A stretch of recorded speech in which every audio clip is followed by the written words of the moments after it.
In 279 BC, the Romans developed a new and extraordinary weapon with one aim in mind: to defeat elephants. And it is about that weapon that I shall be talking in this video, which has been sponsored by no one, which is a bit of a shame because I have a mortgage to pay. Anyway, in order to tell this story, I have to tell you a few other things first. So bear with me. The first thing is, well, about a chap called Pyrrhus. Now, if you're the sort of person who watches this sort of video, you probably know what a Pyrrhic victory is, and you perhaps know that it's named after Pyrrhus, an ancient Greek general. He was from Epirus, well, specifically he was from Molossia, actually, but that was part of Epirus, and he had one hell of a reputation as a great war leader, and what an amazing CV this chap had. He wouldn't have had a passport because they didn't use them in those days, but if he had had a passport and he needed to write down his occupation, he could have written something like itinerant king. Now, you may think that itineracy and kingshiphoodom are mutually exclusive ideas, but no, it seems that in the ancient world at that time there was an ecological niche for someone to wander over the world saying, "King for hire, anybody need a king? Get your king here. Lovely king. Anyone need a king?" And more times than you perhaps would expect, someone said, "Oh, hey, do you know what? Actually, we could do with a king. Could you? Oh, brilliant. We've got a king."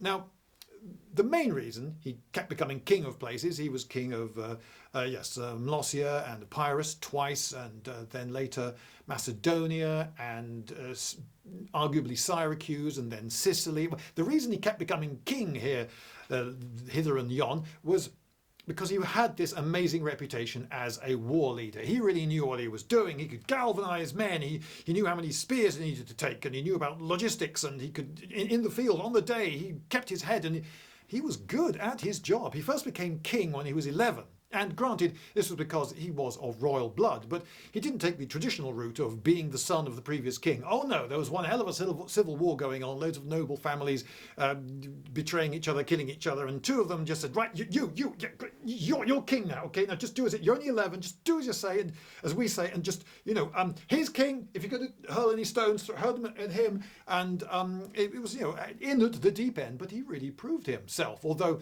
he got ousted and went into exile for a bit, but that didn't go too badly. He ended up marrying the daughter of his host in exile, the daughter of Ptolemy. Yes, that Ptolemy of Egypt.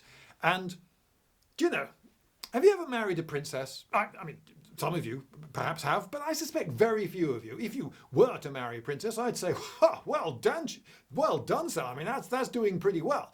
Very few, I haven't married a princess ever. Very few men ever get to marry a princess. Well, he didn't just marry a princess. Oh no. He married 2, 3, 4, 5 women, everyone a princess. Amazing. 5 wives he had, every one a princess. I don't know if that's ever been equaled in the whole of history. Okay, granted, the first one died within a year, possibly of childbirth, we don't know, and another one betrayed him and joined the other side. But, I dare say he saw the upside, but it freed him up to marry more princesses. So he was pretty good at marrying into royal families, so that's one way to become a king. But mainly it was because he was a very good general. According to Plutarch, Hannibal reckoned that he was the greatest general of all time. Although, according to Plutarch, yes, the same Plutarch, Hannibal in another conversation with Scipio said that Alexander the Great was the greatest of all time, and then Pyrrhus, and then, modesty, me, Hannibal. Number 3, much to the annoyance, I guess, of Scipio, who's hoping that it would be him.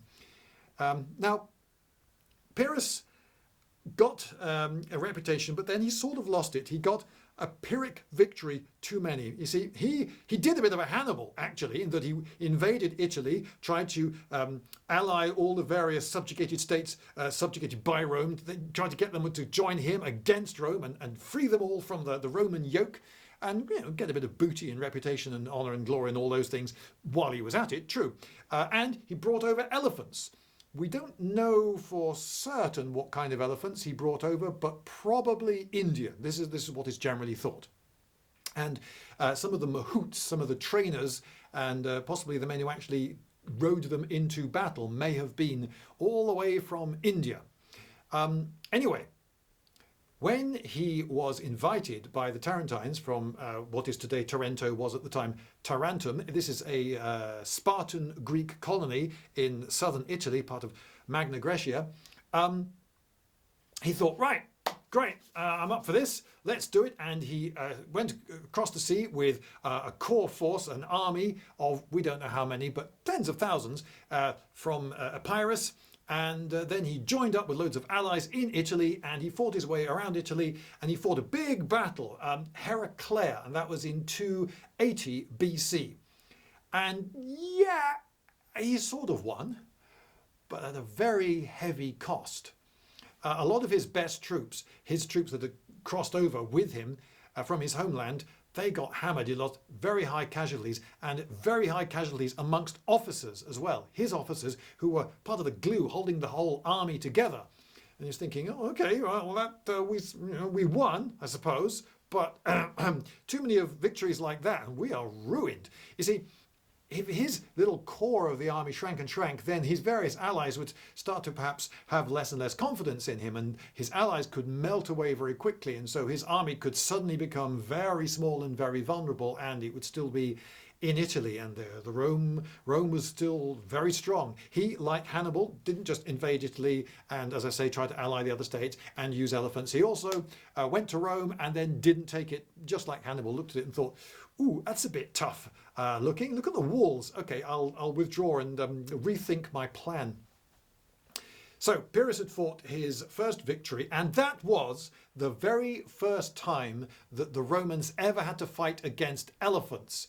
And it really shook them. The elephants were really big, and what the hell do you do against them? And they knew that they were going to have to fight this chap again, and they'd better have something better up their sleeves than just panicking and hoping for the best. Now, we have three main accounts of the Battle of Asculum, and these are from Plutarch, Cassius Dio, and Dionysius of Halicarnassus. None of these is great, not least because they were written an awfully long time after the event. Dionysius of Halicarnassus, he's closest to the event, writing only 2.5 centuries later. Yeah, I mean, he had other sources written before him to work from, but even so, that's a long time out of living memory. So things are clearly going to be lost and changed through a sort of process of Chinese whispers over the years, stories handed down by the generations until eventually someone wrote it down and then someone else rewrote it but changed it. And you know, by the time it got to him, how do we know how accurate it was? Plutarch was writing a little bit later again, and as for Cassius Dio, 3.5 centuries later. And they seem really to disagree quite a lot, even on who won the Battle of Asculum. Dionysius of Halicarnassus seems to have it as what you might call a draw. Plutarch a win for Pyrrhus, and Cassius Dio seems to have it as a win for the Romans. So that's a big detail who actually won the battle to disagree on. And they disagree on quite a few other things as well. Now, I don't want to read vast amounts about everything to do with the whole battle and all the run up to it and all the characters involved, but I've got snippets here that are relevant to what I'm talking about today, relevant to the elephants and what the Romans did to counter those elephants. Now, Plutarch in his parallel, by the way, if you ever want to read a bit of ancient classical history, Plutarch's Parallel Lives is a reasonably good one to start because it gives you little potted biographies of an awful lot of the important characters in Greece and Rome and over the years. But also they're quite short. Each biography is quite short, and you can read it just as a little thing on its own. You don't have to read the whole book to understand what you're working on. So if you want an ancient history book to dip in and out of, Plutarch's Parallel Lives is a pretty good one. Anyway, Volume 9, Book 21, if you want to look this up. He's talking about the Battle of Asculum. Consequently, Pyrrhus found himself obliged to fight another battle, and after recuperating his army, he marched to the city of Asculum, where he engaged the Romans. Here, however, he was forced into regions where his cavalry could not operate, and upon a river with swift current and wooded banks, so that his elephants could not charge and engage the enemy's phalanx. Strange use of the word phalanx by this translator here. The Romans weren't using phalanxes as in great big formations of spears and pikes and the like. They were using legionaries already. But I think what he means here is to engage the formed up body of the enemy's close order heavy infantry. Therefore, after many had been wounded and slain, for the time being the struggle was ended by the coming of night. But on the next day, he's the only historical writer who says it took place over 2 days. On the next day, designing to fight the battle on level ground and to bring his elephants to bear upon the ranks of the enemy, Pyrrhus occupied betimes the unfavourable parts of the field with detachments of his troops. Then he put great numbers of slingers and archers in the spaces between the elephants and led his forces to the attack in dense array and with mighty impetus. So he's found on the first day that his elephants don't work well on bad terrain. Crossing rivers, trying to fight through forests, they don't really work. They are for charging against the masses of the enemy on open and ideally level ground. We also learn, as you'll hear soon, that elephants didn't seem to be good at attacking uphill. So the Romans, having no opportunity for sidelong shifts and counter movements as on the previous day, were obliged to engage on level ground and front to front, and being anxious to repulse the enemy's men-at-arms before their elephants came up, they fought fiercely with their swords against the Macedonian spears, reckless of their lives and thinking only of wounding and slaying, while caring naught for what they suffered. While caring naught for what they suffered. Really? Okay, they fought bravely, I imagine, but larger numbers of men, why would they suddenly care naught for what they suffered? Why would they be so different from anyone else on the battlefield that day? Anyway, after a long time, however, as we are told, they began to be driven back at the point where Pyrrhus himself was pressing hard upon his opponents. But the greatest havoc was wrought by the furious strength of the elephants, since the valour of the Romans was of no avail in fighting them, but they felt that they must yield before them, as before an onrushing billow or a crashing earthquake, and not stand their ground, only to die in vain or suffer all that is most grievous without doing any good at all. 2 sentences earlier, he said they cared naught for what they suffered. So, bit of inconsistency there, I think, Plutarch. Anyway, number of significant things about this. The first I'll point out is that he definitely suggests that the elephants were very, very important. He makes them the chief concern, it seems, of the deployments of the Romans and Pyrrhus before the battle, and then at the end of the battle, it's the elephants that prove decisive. So, second point, I think it's very significant that he doesn't mention any new weapons developed by the Romans for use against the elephants at all. Well, if these elephants were the most decisive thing, and this is the first encounter, well, actually the second encounter, it's the first war in which the Romans have encountered elephants, it's the second time they fought them, you would think that if they developed some new weapon that was effective against the elephants, he'd have mentioned that. Why didn't he consider that important? Well, this calls everything into doubt. You see, we've only got the tip of the iceberg to study ancient history. And I know from my reenactment experience that you can ask someone immediately after a battle or skirmish has just been fought what just happened, and he will be wrong. So writing over 2.5 centuries later, he could be very wrong. But then the others could be wrong too. Were there in fact any new weapons used by the Romans against, well, let's see, against the elephants? Well, Cassius Dio, Volume 1, Book 10, if you're interested, writes, there was a river not easy to ford flowing between the 2 camps, and they inquired whether he chose to cross unmolested himself while they retired, or whether he would allow them to cross in order that the forces might encounter each other intact, and so, from a battle with conditions equal, the test of valour might be made an accurate one. Do you believe that? Well, it's a nice thought, isn't it? The Romans delivered this speech to overawe him, but Pyrrhus granted them permission to cross the river, since he placed great reliance upon his elephants. So again, the great emphasis on the elephants, but there are only a few elephants and tens of thousands of men in this battle. So, wow, these elephants must be flipping important.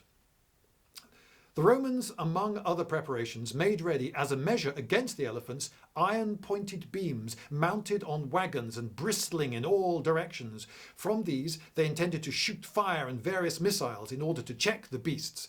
When the conflict began, the Romans forced the Greeks back, surely but slowly, until Pyrrhus, bringing his elephants to bear, not opposite their wagons, but at the other end of the line, routed their cavalry through fear of the beasts even before they had come up close. So, it seems that yes, the Romans did come up with a new kind of weapon, some sort of war wagon, but Pyrrhus just went round them, just attacked the flanks instead, and he used his elephants against the Roman cavalry, and the horses, totally unused to these enormous, weird-looking, smelly, beast, they got spooked and they routed, and I find that very easy to believe. I mean, modern horses can be spooked by a crisp packet or, well, just about anything, frankly.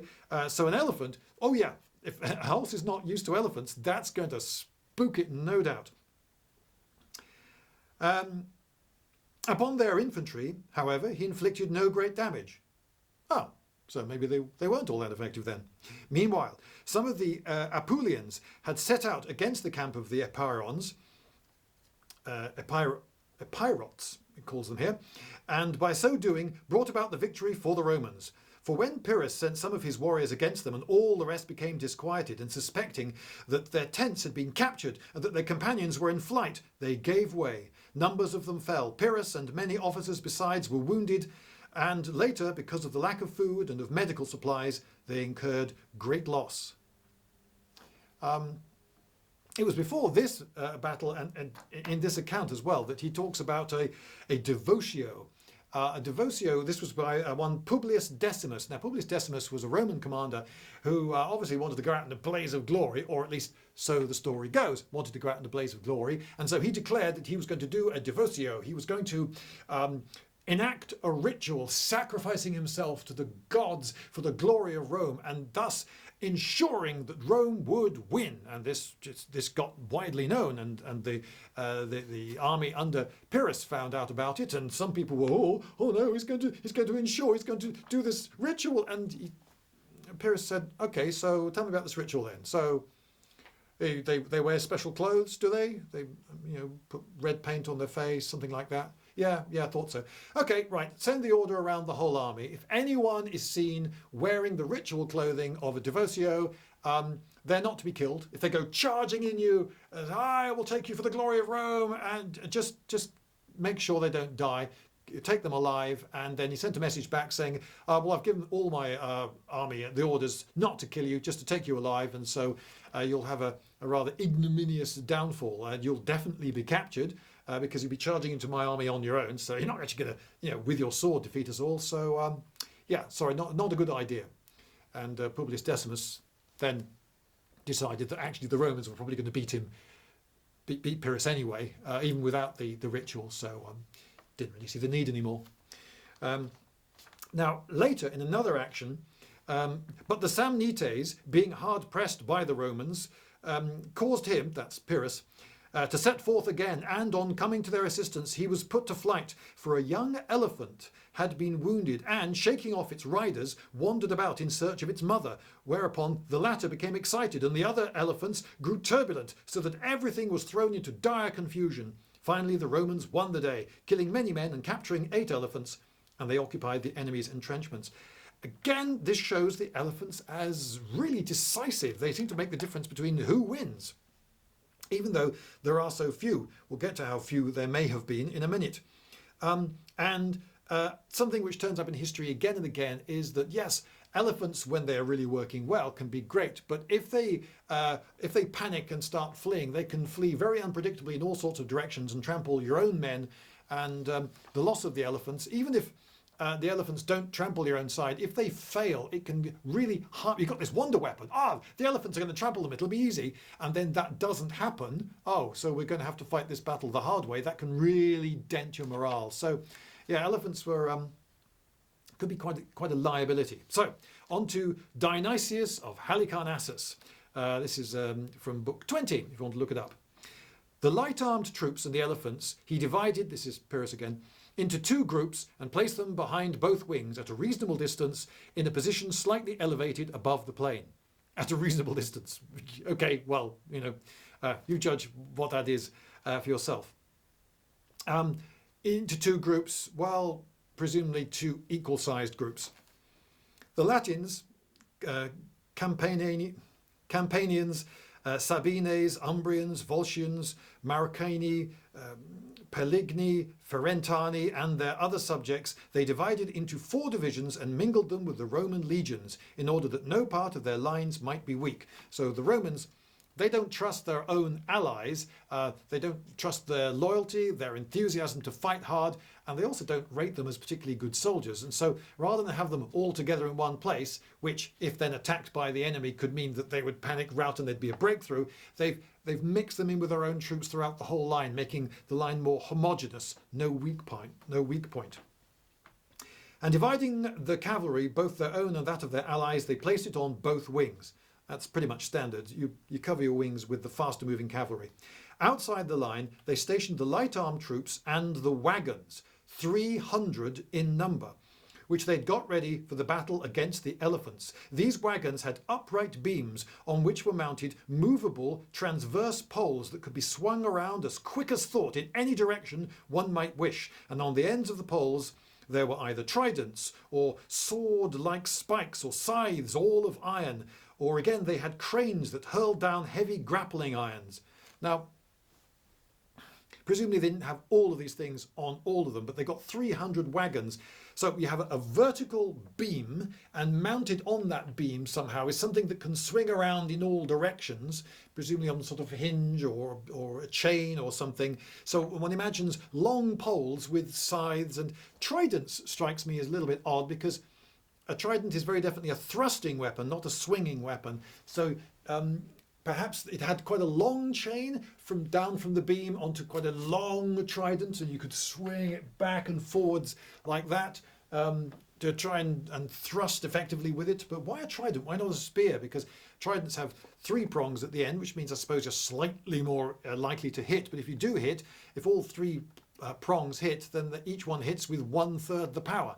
Better surely to have one devastating spear. But anyway, it says here tridents. So you've got some sort of swinging weapon on the top of a big vertical beam. Many of the poles had attached to them and projecting in front of the wagons fire-bearing grapnels wrapped in tow. And the tow, imagine you've made up a rope, and then the rope has rotted, and you take out the fibres. That sort of all of the fibres for perhaps bits of old rope, perhaps the rope has needed to be replaced on a ship or something, and it's slightly rotted. It's not worth reusing the fibres to make new ropes with them. So instead, you'll just use them for something else, use them as kindling for starting fires, and make new ropes out of fresh material. So a tow daubed with pitch.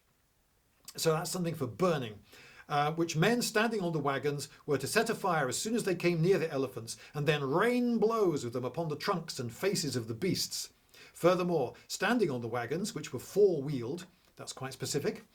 A standard wagon has 4 wheels. A cart has 2 wheels. A normal wagon has 4 wheels, but it's very specific. They had 4 wheels. These are not carts. Were many of the light-armed troops, bowmen, hurlers of stones and slingers, who threw iron caltrops, these things, nasty spikes. Now I do wonder how effective a caltrop would be on an elephant. Now, when you look at the foot of an elephant, it's a big sort of flat-bottomed thing, and so you might think, oh, that's a big surface area to shove a spike into. But actually, skeletally, they're on their tiptoes. The bones within the leg of an elephant are a bit like in a deer or a horse. So it's on its tiptoes like that, and it has a huge pad here to bulk up the foot. And if one of these got stuck in one of those pads, yes, I'm sure it would hurt and be an annoyance, but I'm not sure it would immediately lame an elephant. They're tough things, these pachyderms. But anyway, they were throwing iron caltrops, and on the ground beside the wagons there were still more men, so a lot of men. This was the battle order of the two armies that had taken the field. The forces on the king's side numbered 70,000 foot, of whom the Greeks who had crossed the Ionian Gulf amounted to 16,000. That's the core of his army. And on the Roman side, there were more than 70,000, about 20,000 of them being from Rome itself.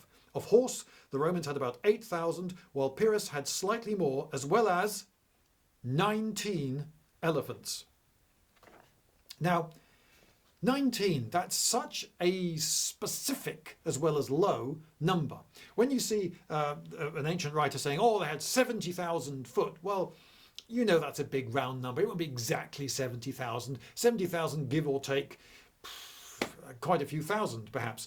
And given that other writers writing about the same battles often also use big round numbers but quite different ones. So for instance, one senator writing about this battle estimated 40,000. That's a big difference. That's a difference of 30,000 when we're thinking about 19 elephants. But the elephants were so high profile. People would have been really conscious of the elephants, and they're very countable, aren't they? You can imagine some Romans looking at the enemy. Wow, there are a lot of them. How many do you think? 40,000? Or you think 50,000? I'd say 40,000. Okay, write that down. And someone just splits the difference, 45,000. But, oh look, elephants, those grey mounds rising above the mass of the men. I can see over there, 5, there's 10 there, and there's 8, is it? Oh no, it's 9. Can you see that where the banner is? There are 2. Yeah, it's facing the wrong way. I don't know why, but yeah, that's 9. Okay, that's 19. So 19, they're very countable things, elephants, and it's a number that would have been told to other people. Oh, they had 19 elephants. Because it's so specific, and because common sense tells us that because they were so important and they're so easy to count, that becomes a reliable figure. 19, okay, they had 19, but I think we should be a little bit more cautious than just to leave it there, because if I think that 19 sounds like a very reliable figure because it's so specific and so low and elephants are so countable, surely someone writing a hell of a long time ago, but still 2.5 to 3.5 centuries, in this case 3.5 centuries after the event, he might conclude the same. He might think, oh, 19, hey, that's so specific, so countable. Yeah, I'm going to rely on that. I'm going to write that. I'm going to repeat 19. And all the historians, having heard this number 19, where did it come from? Supposedly there were 20 at the previous battle and one got wounded. So well, that's another reason to think. But then was 20 accurate? And did the one that got wounded actually die? 19 is so believable that it's so easy to imagine people repeating it because it's so believable, even if it were wrong. But anyway, we have no other evidence to go on, so let us imagine 19 elephants. That's not very many. 300 wagons, and each with how many men on? They were being drawn by oxen, 2 you would have thought at a minimum, maybe 4. And you'd need a man or 2 to drive the oxen and steer the thing. And then you've got men operating those big swingy things, the cranes and the fires. You need a few there. And then there are all the men shooting arrows and with slings and throwing caltrops and so forth, according to this. So you can imagine it's got to be at least 6 per wagon, right? What does he mean by there were many men in the wagons? Because if there were 1 man in each wagon, that would be 300 men, which is many men. But that doesn't feel right, does it? Surely you wouldn't say there were many men in the wagons if you meant 1 per wagon. No, you mean that there were several men in each wagon. So if there were 6 men in each wagon, there were 300 wagons, that's 1,800 men. And that's before you've added in all the escorting troops, as well as all the animals, beasts of burden to pull these things. So it's thousands of men to deal with 19 elephants. It does seem a bit overkill, doesn't it? Anyway, let's carry on. So he then describes how the battle involves the cavalry whirling about a lot, and how the Macedonians do very well against the Romans, but unfortunately the Epirans, yeah, I think it's Epirans, did badly.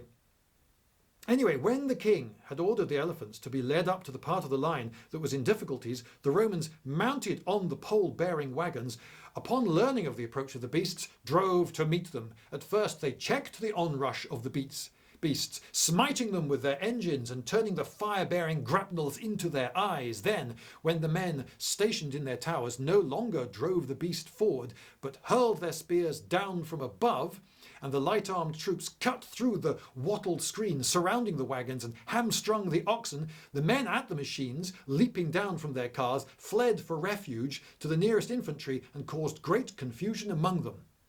Well, quite a few interesting details there. So there are wicker shields that the cattle are behind, protecting them. Okay, so that's an interesting detail.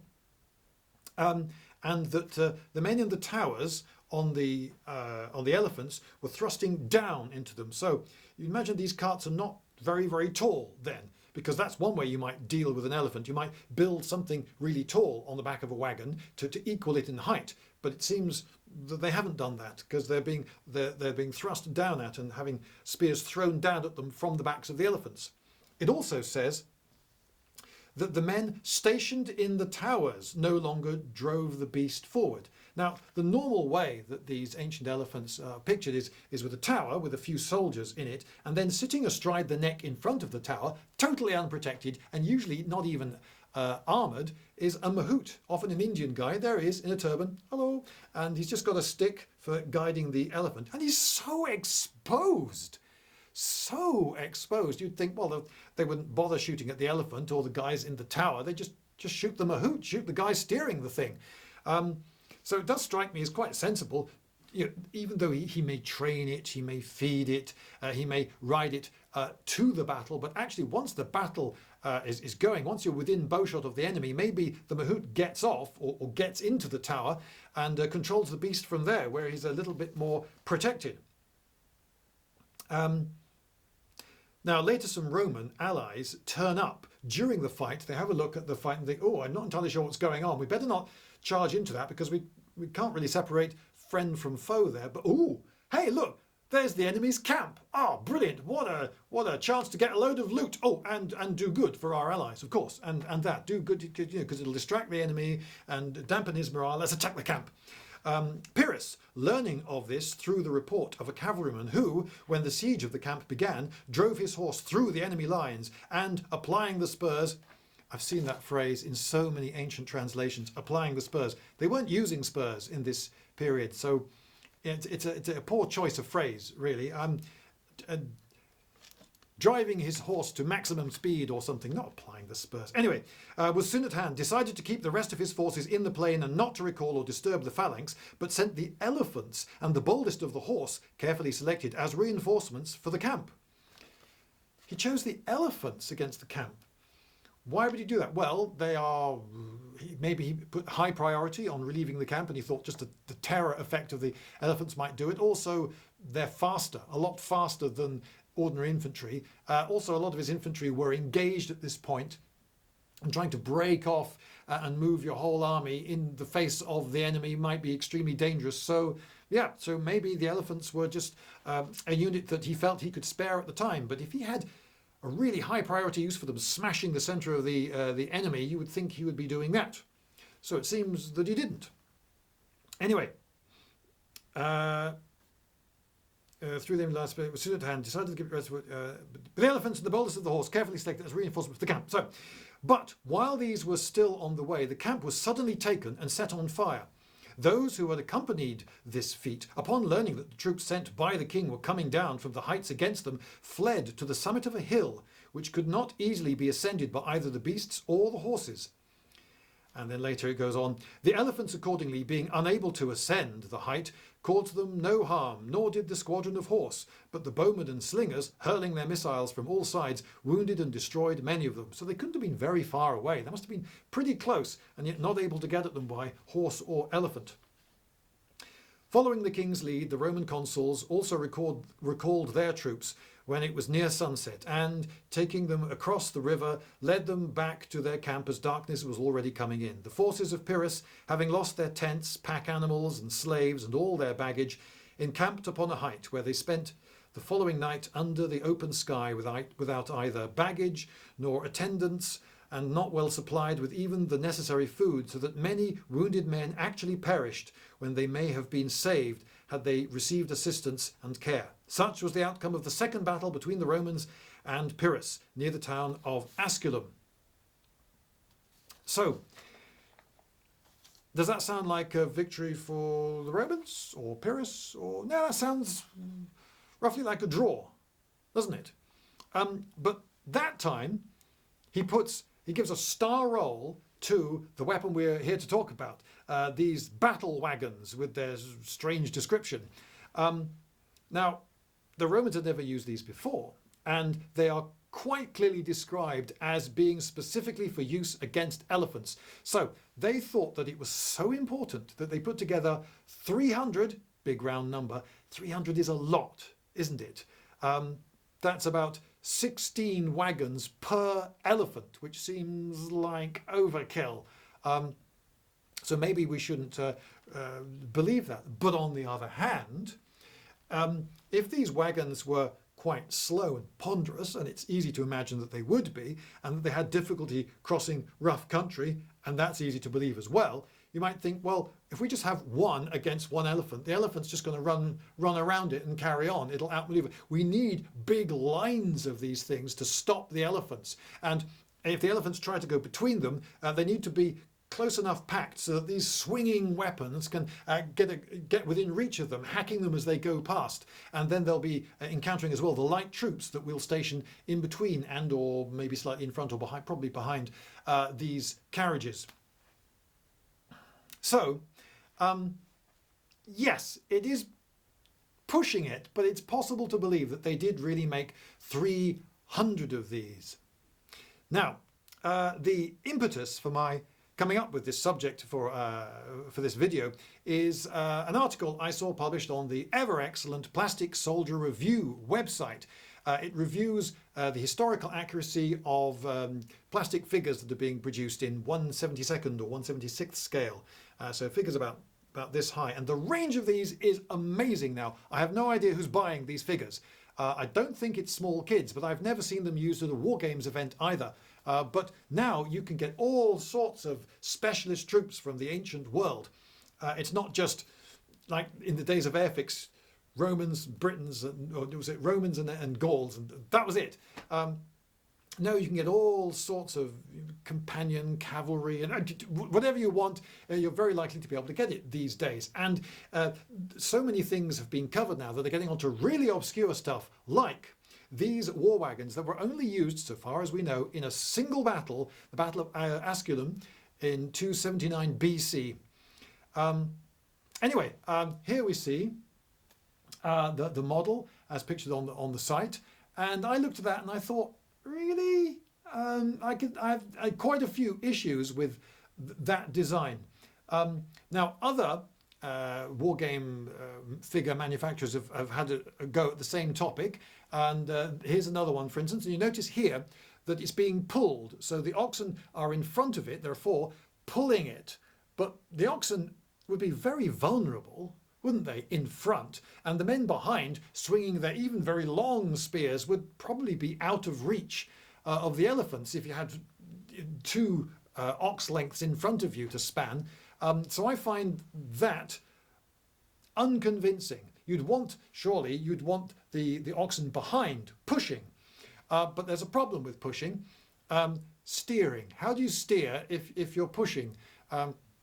Because if the wagon starts to go that way and the oxen are pushing that way, you just know it's going to go and everything's going to go horribly wrong. Now, if you've ever tried to push an old-fashioned pram, one of these, where you've got two fixed axles, there's no steering mechanism, you'll know that you have to really lift two of the wheels off the deck in order to steer. So if you're wheeling it along this way and you want to corner quickly, you'll push down on the handle, that'll lift up the two front wheels of the pram, and then you can move on the cart-like two wheels at the back, turning in a very sharp way and then off in a new direction. Or if you prefer and you want to steer a bit more gently and with the front end, you could lift and then steer with the front end and then put down, and then you're off again in a straight line. There is a really daft and persistent idea that in the medieval period, people lost the technology for steerable wagons. Like a lot of bad ideas, it's French. In 1872, a chap called Viollet-le-Duc first published this really quite daft idea. And he said, oh, no, they forgot it because he didn't know of any mainstream French publication with evidence for steerable wagons in the medieval period. Therefore, there weren't any, was his conclusion. And other people started echoing this, and it appeared in more and more publications. Someone called, I've got it written down here, Lefebvre Desnouettes. He decided that, oh no, it was about the 16th century that steerable wagons came back in. Now we know today that since at least the Hallstatt culture, a couple of millennia ago, in the Iron Age, they had steerable wagons. The Romans definitely had steerable wagons, and as late as 1956, someone called Gilles, I haven't got a first name for him, published the notion. Well, he came up with a seal from 1396 that clearly showed a steerable medieval wagon, and his conclusion was that, oh, that was when the steerable wagon was reinvented. Yeah, right. In the medieval period, they had clocks, they had working mechanical clocks, they invented spectacles and compasses and an awful lot of improvements with horse tack, with different collars for pulling things and different harnesses and better horseshoes and so forth. So why would they find a steerable wagon so difficult? But here, this for me is the clincher. We know for certain that in the medieval period they had wagons, and we know for certain that they had corners. And I'm just going to put these two facts together and say, yes, they had steerable wagons. Of course, they were able to go round corners. Now, a lot of people will say, oh, but look at this picture here of a medieval wagon, you see. How does that steer? You see, you've got just wheels, one behind the other. They look fixed. There's no steering mechanism shown. And look, you've got a single beam of wood that runs the whole length of the wagon, and then continuing out the front to where the various towing beasts are hitched to it. Yeah, look at the perspective in this picture, will you? Look at the front and the back. We're looking in to the wagon from the front and from the back. Is it curving away from us? No, it's hopelessly out of perspective. The person who drew this could not draw things accurately. Look at this wheel. Look how the wheel is depicted. You see that the axle is actually at the same height as that beam, not below it, where presumably it would have to be, unless it went through it, which would interrupt the beam, and so the beam would have no strength. That's got to be wrong. This has to be wrong. We see other pictures of medieval wagons where it looks far more like a steerable, believable modern wagon. And you'll notice that the front wheel and back wheel there are different sizes. Now, why are the wheels of wagons, as they so often are, different sizes? Well, perhaps you know, but again, there may be someone in the room who needs this explaining, and I'll do it for you. Well, you want the wheel to be as big as possible for a nice smooth ride. So imagine if you've got a stone this big and a wheel this big, it will roll over that stone and keep going, no bother at all. But a stone the same size and a much smaller wheel comes to it, it might it might fail to get over it at all, or it might have to go up and poof, and then on you go. You get a much more jolting, uncomfortable ride with small wheels. So you want to make the wheels as big as you can, but there are limits on how big you can make it. So if you want to be able to pick things up and load them into the back of the wagon reasonably easily, there's a certain height beyond which you don't want to go. You don't want to have to be lifting everything up there for the sake of a very large wheel. About this sort of height is normal for a wagon, and so you get wheels big but not staggeringly gargantuan. So that's why you want the wheels to be big. So why not make the ones at the front big as well? Well, you want the bottom of the body of the wagon, the bed, to be level, ideally.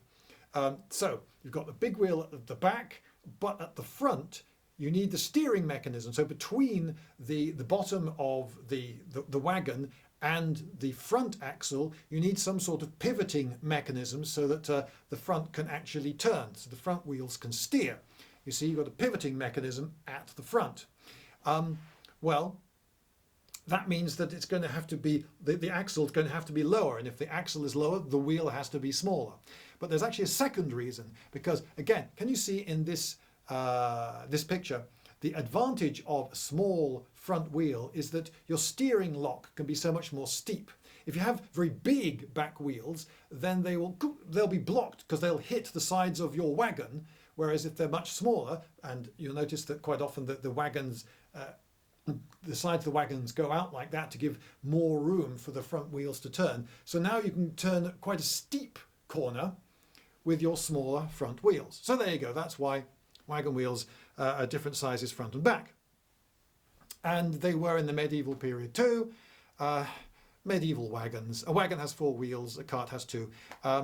Medieval wagons could steer. And if you've got a cart, of course, doesn't need a steering mechanism, because with 2 wheels you can just, you're fine. A bit like the pram going down onto 2 wheels, you can turn easily in a cart. But a wagon has a problem. Now there have been finds and pictures of ceremonial wagons that were put together to move religious icons and so forth. But the actual working day-to-day, trying to move large amount of goods across the countryside type ordinary wagons, they don't survive, and I'm pretty sure they could go around corners. So the Romans would have had a steerable wagon, and even though some reconstructions of these wagons show them with just 2 fixed axles, oh, and these big solid wheels, you see these big solid wheels, no, they had spoked wheels. They had an awful lot of people who could make spoked wheels, who made spoked wheels all the time, so they probably would have got them to make a load of wheels. Or they could have just taken a load of spoked wheels off pre-existing wagons, and so they could have got a load of spoked wheels very quickly, and spoked wheels are better, they are lighter, they are... they've got a little bit of flex to them. They are better. And they had them, so I'm pretty sure they would have used spoked wheels. What was I talking about before? The wheels, the frame. Oh, the frame on this, by the way, is also very, very thick, but that's partly a limitation of the model. With this plastic, you don't want the plastic too thin because it might bend or snap or whatever. But the frame at the back end, where the oxen are, seems to be unnecessarily hefty. Sticking out all that distance, it would be really heavy. But maybe I can give the model makers a pass on that one. So let's get back to this model. So I don't like the way the wicker is portrayed. At least it is shown as wicker. It's totally smooth on the inside, which is not very good for the person who has to paint the model, but also it just doesn't look realistic. Why would it be perfectly smooth on the inside? It's wicker. It's going to be bumpy and ragged and makeshift. And if anything, they tended to put leather on the outside of wicker. So if there were a smooth side, it probably would be the outside. And the wicker, it looks like it's been done on a computer. It's so geometrically perfect. I don't like it. And another thing I don't like is these little tiny crenellations, which to me don't look as though they'd work at all. They've only got 2 uprights. So if you weave a stick between 2 uprights, well, what's to stop it just falling out? Which is what is shown in this model. Now you could, I suppose, have just 2 uprights and bend a rod around in a figure of 8, and that can work, although that means that you can't use a very thick, strong rod because it'll just snap. Again, that's not what's shown in the model. So the wicker work is not the greatest, but at least it's shown as wicker work. Now, the thick frame, the artillery. So at the front, we've got 2 men manning an artillery piece. Now, the Romans did later develop artillery on carts, and an artillery piece, if they could get it on a wagon, that would, I would say that would be very effective against an elephant, very effective indeed. But I don't think they had them for several reasons. One, there's no mention of them in any of the sources. Now, surely, if they were shooting elephants with artillery from these wagons, that'd be one of the first things you'd mention, not all the detail about the fire and the grappling and the tow and the pitch and the scythes and all the rest. But they got a big piece of artillery. Another reason is that this sort of artillery, torsion-powered artillery, was the latest high-tech thing. It wasn't invented by the Romans, though. It was invented by the Greeks. And the Romans were only just encountering that stuff. So that's another reason that you would mention it. And it's also another reason that they wouldn't have it. They they put together these wagons fairly quickly. I mean, we don't know exactly how quickly, but within months. And loads of people have tried to reconstruct torsion-powered artillery, and they've all found it extremely difficult. And making the ropes out of cow neck tendon sinews or hair or whatever is really difficult, and some of the process takes absolutely ages. And it is thought that perhaps some of these machines might have been built over a period of perhaps 2 years, and there was a very high weight. Modern attempts at reconstruction have had so many setbacks, so many failures, so many, this cracked because it was under such strain, we had to start again, and getting all the metal parts to work. They're difficult to make. So the idea that the Romans, against the Greeks, in this period, put together 300 of them quickly, it's just stretching credulity too much. So I just don't think that they had artillery in these wagons.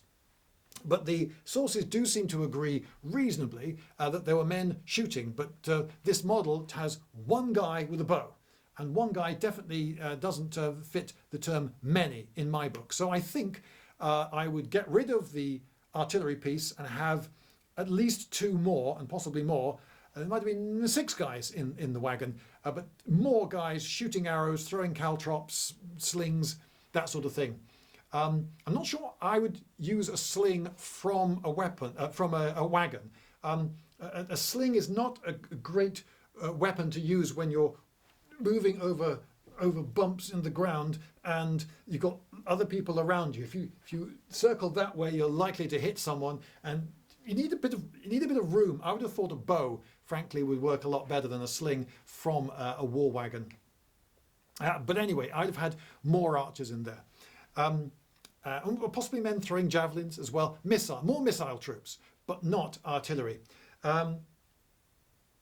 So it seems that they weren't tall. Now, one reason for them not to be tall is that the taller it is, the more top-heavy it is, and the more likely it is to fall over.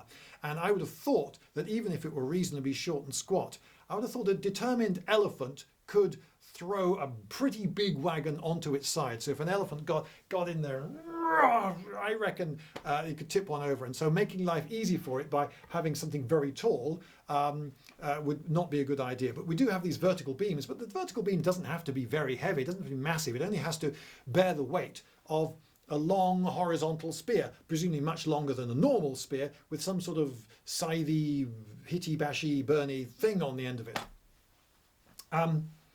Now, sticking out in front of this, we have two beams with fire on the end of them sticking out in front. Yeah, I'm not convinced by that, not least because it really does not match the description, does it? Let's find it again.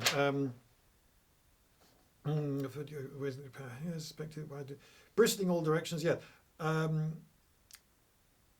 Oh, sorry, that's Cassius Dio. Sorry about this. Of course, it's always going to be the last piece. Yes. Upright beams on which were mounted movable transverse poles that could be swung around as quick as thought in any direction one might wish. And on the ends of the poles, they were either tridents or sword-like spikes or scythes, all of iron, or again they had cranes that hurled down heavy grappling irons. Many of these had poles attached to them, and projecting in front of the wagons, fire-bearing grapnels wrapped in tow that had been liberally daubed with pitch, which men standing on the wagons were to set afire as soon as they came near the elephants, and then rain blows with them upon the trunks and faces of the beasts. Well, how could you rain blows upon the faces of the trunks of the beasts with those 2 fixed beams sticking out the front? I think you'd be relying on the elephant to come up and headbutt it, which is not going to happen.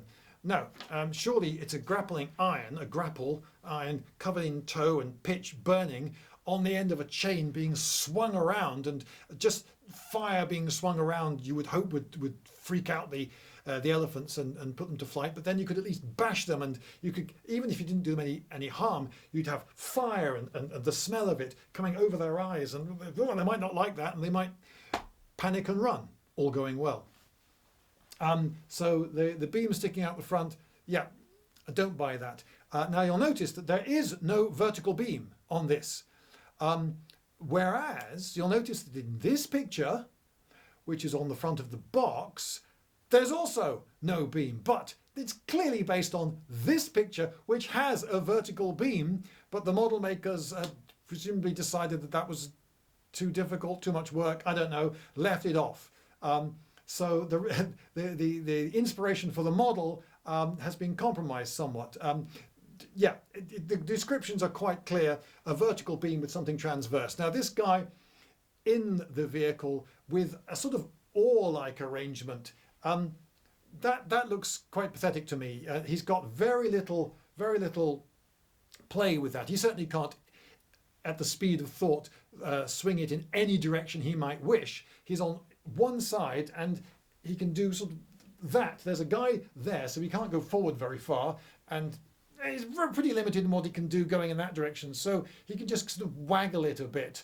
I don't think that's really going to worry the elephants too much. I'm much more convinced by a central vertical beam post with something pretty long, perhaps hanging on a chain, and so you've got a big swing either side, and then you could perhaps thrust with it a bit, and that would explain the trident idea. And if you had an awful lot of these wagons reasonably close together, the elephants would be quite running the gauntlet to try to go in between. And I think one of the reasons you might have light infantry escorting is not just for taking on the elephants, but also for taking on people who try to, on horses perhaps, ride round the back of you and then attack the men driving the oxen, who are probably pushing the wagons. So how about this? Instead of building these weapons from scratch, perhaps they were able to put 300 of these together pretty quickly because they just got 300 already existing wagons. These are just transport wagons that Rome would have had for moving all sorts of stuff. And all you've got to do is reverse the steering mechanism. So instead of having a pole going out in front and straps attached to that for animals to pull it and then turn from the front like that, you reverse it, have all that running underneath the wagon to the pushing animals at the back, but you've still got steerable front wheels, and you could have a sort of tiller. Now if they had the tiller low, of course you wouldn't have much left and right play, because you'd hit if you went too far that way, you'd hit the side of the wagon if it had wattling protecting the oxen, but before you got even there, you'd hit the oxen. So you'd have a very big turning circle. So perhaps the tiller would have to come out from under the wagon, then over the top of the oxen, and then perhaps down again for convenience, and you could have a tiller steering the front wheels like that. So you do that, and the wheels point that way, and then you go that way. You would still have quite a big turning circle, but at least you'd be able to go to the battlefield, down the roads, and then once on the battlefield, you'd be able to move in a big line slowly across the countryside with this tiller arrangement. What they've got in this model is a tiller attached to the yoke on the oxen. So the oxen are actually being turned, but I don't think that will work very well, because if they're pushing and this gets turned, turns that way, and they push, they just, then you go, oh no, hang on, we've got to stop, back everyone up, back, oh no, I don't think that would work very well. So I think the tiller would have to be not steering the oxen, but steering the front wheels. And I see no reason why wickerwork screens couldn't come over the top of the oxen, so that any missiles hurled down from the elephants, or even just dropped onto the war wagons from ordinary infantry, wouldn't take out the pushing beasts behind. So I think, yes, I think they would push, not pull. I think the oxen would be too vulnerable out front, and I think they would also make the reach of the swinging weapons just pathetic and futile. So you want to be able to swing around unmolested by any beast of burdens out in front of you. So you want beasts behind you pushing. It does mention in the sources oxen, and these are behind wicker screens of some sort, so says Dionysius of Halicarnassus, because the enemy had to hack through to get them. So you can imagine at least on the sides and the top of the oxen, you've got that. At the back, you'd probably have to have reasonably open so that the tiller can swing. Although I suppose you could have a slot for it, but then. Where would the men be? Would they be within the wicker themselves? Now, if the wicker is reasonably loose and you are fighting during the day, you could see a reasonable amount just through the wicker. You might not need to have windows exactly. So I can believe if you've got a man behind each wagon stationed with the light infantry shouting commands as well, you're going too far to the left or whatever. You could have the men actually in with the oxen, but of course that also means a greater amount of wicker protected volume, which means a greater weight of wicker, and the whole thing becomes heavier and more unwieldy. Talking of which, how wide would they have been? Well, the wider you make them, the more stable they are, and the more men you can get in them. And the more stable they are, the more you can swing with a bigger, heavier thing without rocking it too much, and more difficult it will be to overturn it by an elephant. So that's all good. Yeah, the trouble is that the wider it is, so many logistics problems. You've got to get to the battle. You've got to get it down a road. How wide are all the roads and lanes between wherever you are and where the battle is going to be?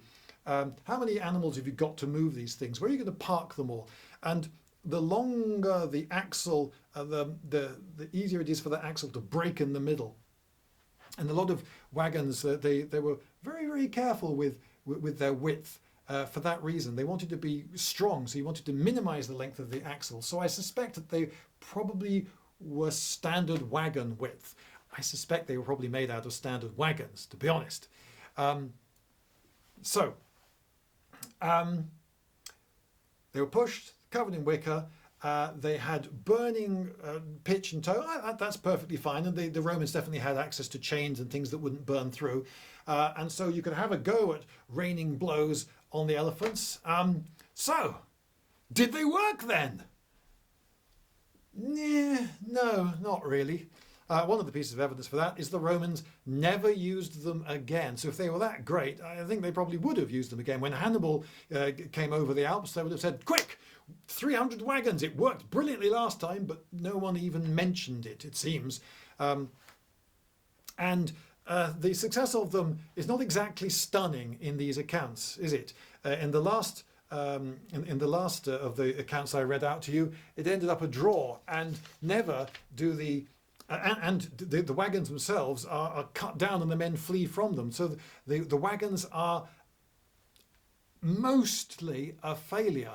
And you could imagine they were a huge drain of resources. So many men, so much of the logistics. Think you've got to move an extra 300 wagons. So that's an extra, 600 to 1,200 oxen that you've got to move and feed.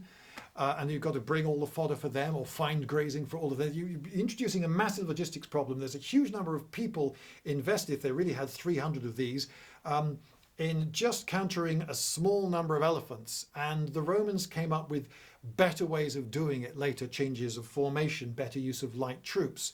They did try caltrops again, so maybe the caltrops did help. They also tried flaming pigs and a few other ways, but the most successful methods were just using conventional troops, just retraining the troops to deal with elephants and not be too scared of them. And there were never that many elephants either. So there you go. That's my reaction to this model.